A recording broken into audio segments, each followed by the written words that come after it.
Ito ay rated SPG. Striktong patnubay at gabay ng magulang ang kailangan. Maaaring may masiselang tema, lengguwahe, karahasan, sexual, horror o droga na Nagkaayos-ayos na nga ang magkakapatid na sila Era, pati na nga rin itong si Trixie.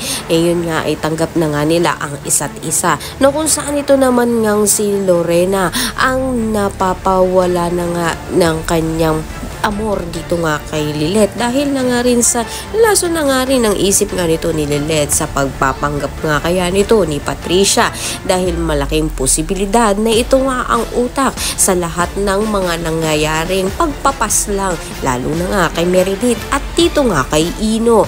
Ngayon nga ay pinapakita niya na nga ang maganda nga niyang katauhan dito nga kay Lilet upang sa gayon nga makuha at mabalik nga niya ang kanilang relasyon nga nito ni Ramir.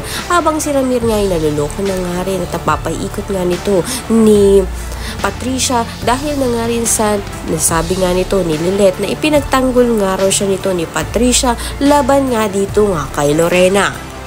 Kaya naman pakatutukan nga natin dito kung isa nga lang planado nito ni Patricia ang lahat ng mga nagaganap upang sa gayon nga mapasa kanya nga muli itong si Ramir. Ang lahat ng inabangan natin, maraming salamat sa inyo.